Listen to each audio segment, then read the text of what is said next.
com este sonzinho meio, nem sei que dizer sobre isto, humilde, temos aqui, temos aqui a ave que nos traz a 90ª conversa, não é verdade, Gonçalo? Olá, Zé, é verdade.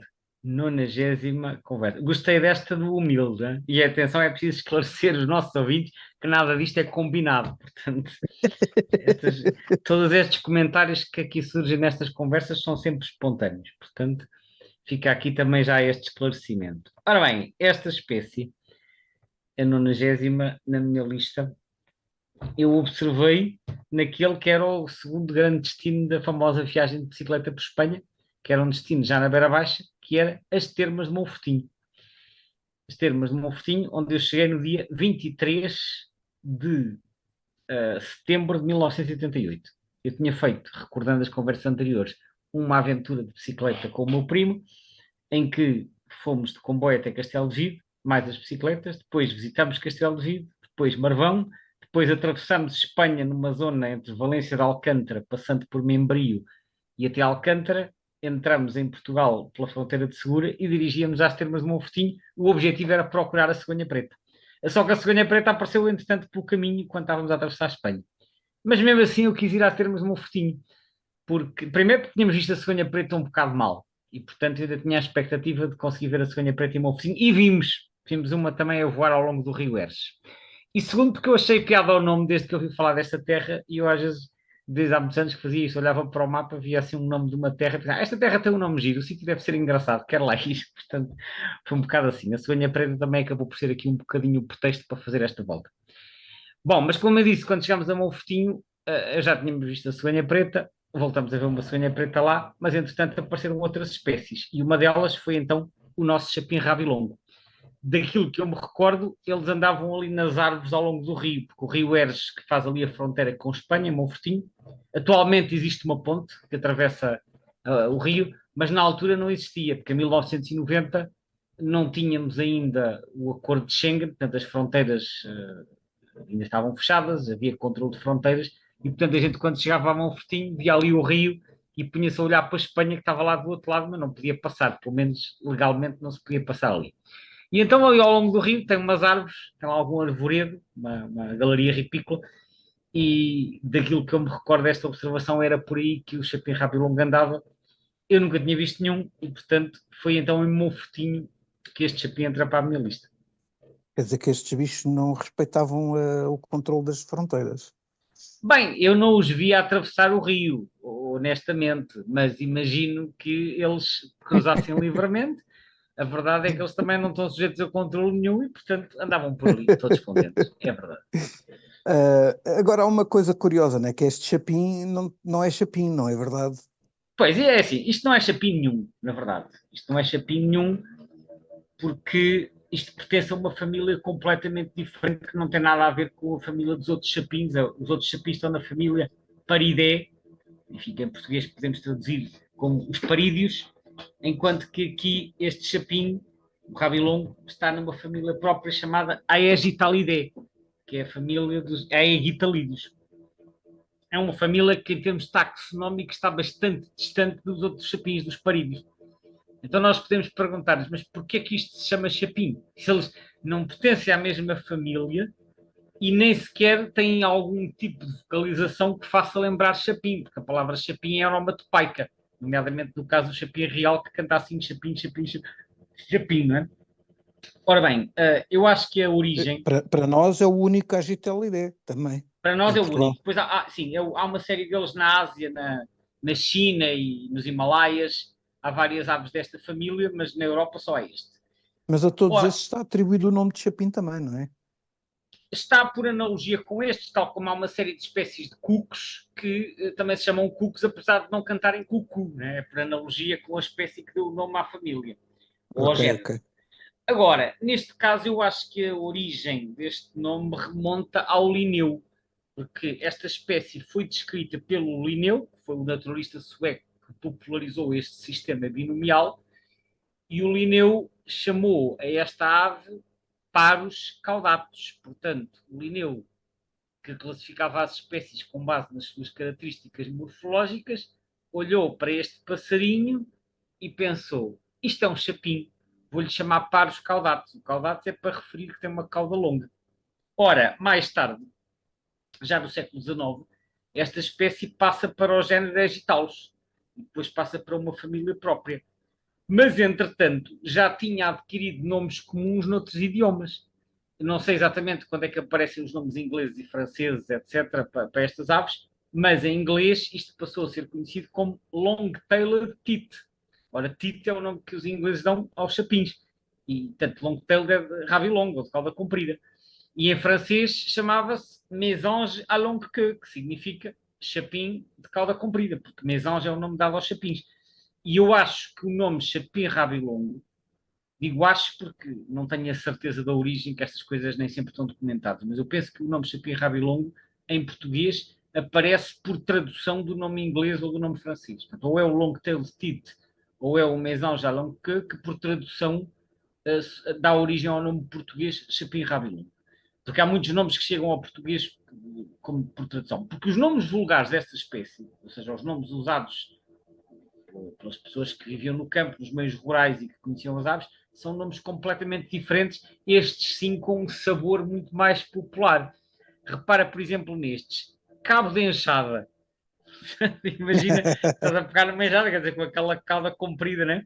Colher, porque realmente as colheres também têm Faz, um rabo faz muito algum longo. sentido esse. Foguete. Também, se calhar, pelo rabo fazer lembrar a cana de um foguete. E uma variante, rabo de foguete. E ainda este muito curioso, Viúva Alegre. O nome Viúva Alegre é referido pelo Taito, que foi um ornitólogo que viveu no Porto no princípio do século XX. Portanto, era um indivíduo inglês com negócios do vinho do Porto, mas que se interessava também pela ornitologia. E ele escreveu um livro sobre as aves de Portugal. E ele dizia que este nome, Viúva Alegre, era usado na região de Monchique e estava relacionado com o facto desta espécie estar constantemente em movimento, apesar da sua plumagem sombria. Portanto, ou seja, as pessoas teriam dado estes nomes este nome porque achavam estranho. Esse é um bicho que está vestido de preto, como se fosse uma viúva, mas por outro lado anda ali sempre aos saltinhos para um lado e para o outro para ter uma viúva alegre. Ou seja, estes nomes que eu referi, né, cabo de enxada, colher, foguete, rabo de foguete e viúva alegre, são nomes que, como eu disse, têm um sabor popular. Já o nome Serão regionalismos também, serão não é? Portanto, regionalismos, mas são nomes dados pelas pessoas com base no aspecto da ave ou do seu comportamento. Já o nome chapim rabilongo é um nome que, como eu disse, provavelmente aparece por tradução de outro idioma. Acontece. eu estava a ver no site do Birds of the World, onde eles Sim, também têm a descrição do nome, que pelos vistos já digamos, essa ligação dos chapim a esta espécie já vem de Aristóteles. Aristóteles considerava aparentemente três chapins, um deles este. não, vamos ver uma coisa. O que vem do tempo do Aristóteles é a utilização do nome Aegitalus, porque, como eu disse, o Linneu chamou esta ave Parus caudatus, portanto, ele incluiu este no mesmo grupo de chapins. Quando mais tarde isto é separado, porque se percebeu que isto era uma ave completamente diferente dos restantes chapins dos parídeos, há um ornitólogo francês que é o Hermann, que propõe a criação do género Aegitalus e que coloca lá esta espécie. E o nome Aegitalus é de origem grega, que significa chapim, portanto o Parus é latino, o Aegitalus é grego. E este nome é um nome grego que significa chapim, e este termo, Aegitalus, era usado pelo Aristóteles para designar três espécies diferentes de chapins, que era o chapim rabilongo, o chapim real e o chapim azul. Portanto, Ou seja, o chapim real e o chapim azul também seriam agitá-los lá sim, nessa perspectiva, não é? Embora o Aristóteles não tivesse este sistema de classificação tão Sim, complexo mas como o seja do como for, Linneu, já os colocava, já ou os seja, colocava sim, o Aristóteles também perto. os considerava próximos uns dos outros, nesse sentido, Exatamente, exato. sim.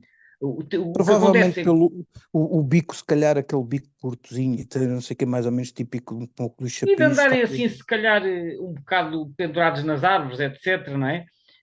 Uhum. Portanto, talvez também por características comportamentais.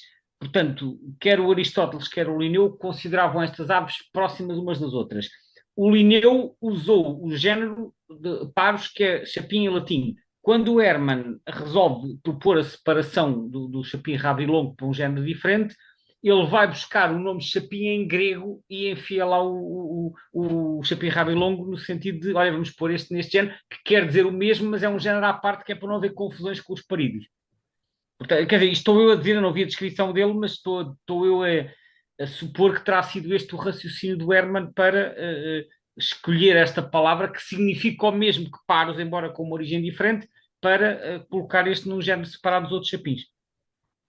Esta espécie é considerada residente, Sim, eh, sim, sim. e, no entanto, tem esse estatuto em praticamente toda a sua distribuição, tendo em consideração que ainda para mais é uma distribuição bastante ampla em termos de velho mundo, não é? Portanto, praticamente em quase toda a distribuição ela aparece como sendo residente.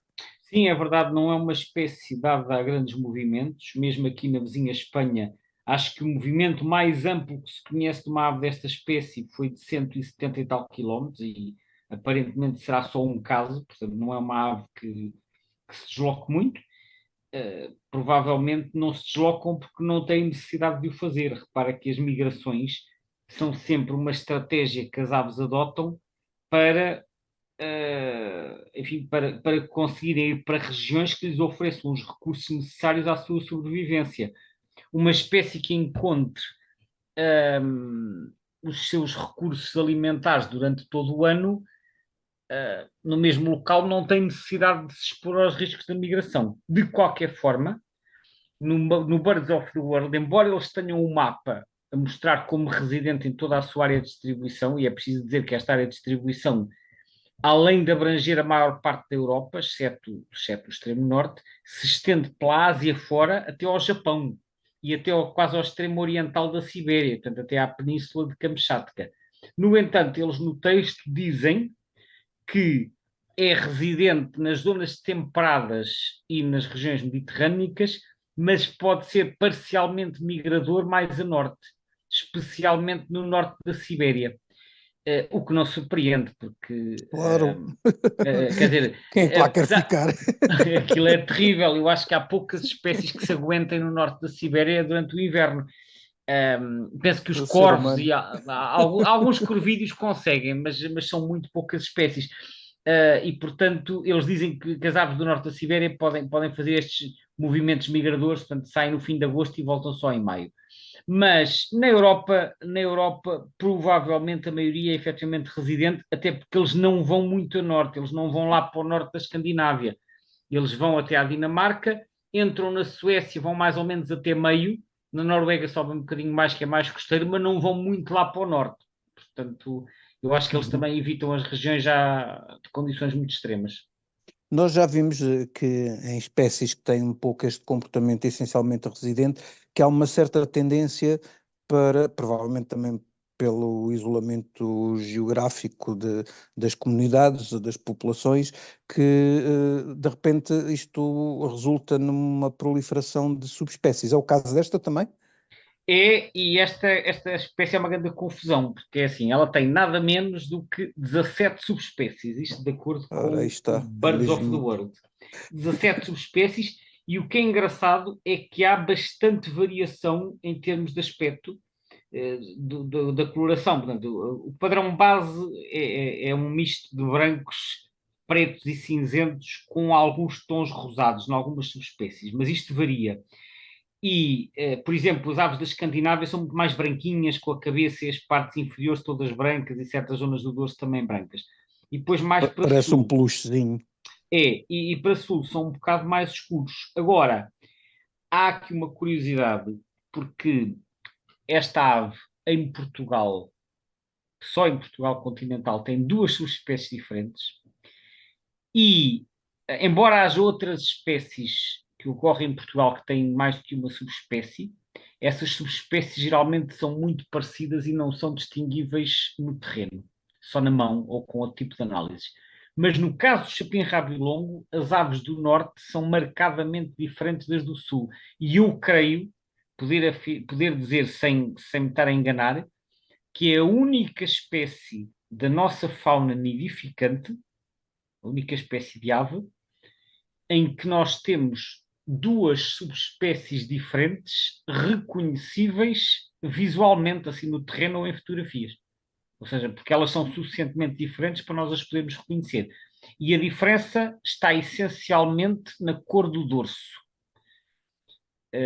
No manto, portanto, aquela parte central de penas que cobre o dorso. As aves do norte do país apresentam o manto preto, que são as aves da subespécie Tahiti. Tahiti, que homenageia o William Tite que eu referi há pouco. Portanto, esta subespécie homenageia ao Tite, que é a subespécie que ocorre no norte. As descrições normalmente dizem que é a norte do Tejo. No sul do país ocorre a subespécie Irbi. Irbi, que é IRBII. E esta subespécie tem o manto muito mais clarinho, essencialmente cinzento. E, portanto, em fotografias, aquelas em que se veja o manto da ave, normalmente dá para perceber que elas são marcadamente diferentes. Só que, o que acontece? Não existe uma linha clara a demarcar as do norte e as do sul. E pensa-se que ela estará a algures ali pelo Vale do Tejo, só que como elas não estão isoladas umas das outras, elas misturam-se e, portanto, naquela zona de transição ocorrem intergrados. Intergrados, que é o nome que se dá a aves que resultam do cruzamento entre duas subespécies diferentes. Quando é entre espécies diferentes, dizemos híbridos. Quando é entre subespécies diferentes, dizemos intergrados. E, portanto, as que são fotografadas no norte, entenda-se, por exemplo, no Porto, no Minho ou em Trás-os-Montes, têm o dorso bastante escuro e eu já vi algumas fotos. As que são fotografadas no Algarve ou no Baixo Alentejo têm o dorso cinzento claro e isso também é normalmente visível. As que são fotografadas ali de Lisboa, um bocadinho para cima, na região centro, no Vale do Tejo, a gente olha para aquilo e não consegue perceber se é mais preto com cinzento ou se é mais cinzento com preto. Portanto, é assim um bocadinho misturado. Por curiosidade, posso referir que a subespécie Irby, esta que ocorre no sul, o nome é dado a homenagem a um senhor chamado Leonard Howard Lloyd Irby, que foi um ornitólogo e oficial inglês, que também se dedicou muito à ornitologia e que viveu bastante tempo no sul de Espanha, na zona de Gibraltar, e até produziu um livro que é uma referência que até se encontra online, chamado The Ornithology of the Straits of Gibraltar, portanto, a ornitologia do Estreito de Gibraltar, e que, portanto, compilou bastante informação. Isto ele viveu no século XIX, essencialmente, morreu em 1905, e então esta subespécie Irby foi em homenagem a este senhor, o senhor Irby. Portanto, a do norte é Tahiti, homenageia um inglês que viveu em Portugal, e a do sul é Irby. Ainda para aumentar a confusão, segundo o Atlas de Aves Espanhol, que está online no site da CEU, as populações do norte da península pertencem não à subespécie Tahiti, mas sim à subespécie Macedónicos, e não ocorreria a Tahiti em Espanha. Eu não consegui perceber porque é que eles consideram isto. Eu penso que eles estão a seguir uma taxonomia diferente, mas não é nem a de Clements, nem é a do IOC. Eu não, e creio que não é da BirdLife, porque eles no site da CEU não seguem a da BirdLife, que eu tenha dado conta. Portanto, eu não tenho a certeza que taxonomia é que eles estão a seguir, mas eu quando vi lá o Macedónicos pensei, eles estão a ir buscar uma classificação diferente que não considera as mesmas subespécies. Portanto, resumindo e baralhando, em Portugal temos duas subespécies diferentes, uma no norte que tem as aves têm o manto preto, outra no sul que tem o manto cinzento. Como é que elas se chamam? Depende da taxonomia que nós estamos a utilizar. A que eu considero que é do IOC chama Tahiti às do Norte e Irbi às do Sul. Gonçalo, só antes de terminarmos, aqui num minutinho, que é para não excedermos aqui a meta dos 20 minutos, mais coisa, menos coisa, uma das coisas que também distingue esta ave dos outros chapins é comportamento, vá lá, mais de grupo, não é? Portanto, isto normalmente Sim. andam em bando, estas aves, e Sim. a questão do ninho também, não é? O ninho também é uma curiosidade, O a forma ninho é como uma curiosidade, sim, eles andam em pequenos bandos, muitas vezes bandos familiares, ou até durante o inverno juntam-se em grupos. O ninho, ao contrário dos outros chapins, dos parídeos, que nidificam todos em cavidades de árvores, ou em paredes, ou em caixas de ninho, o chapim rabilongo constrói o seu próprio ninho, que é assim parece quase uma esfera. Ele não é bem uma esfera porque é um bocado alongado, tem aquilo que nós podemos chamar uma forma ovoide. Eu já o encontrei uma vez um ninho de chapim-rabilongo também num arbusto, assim a 2 metros do solo.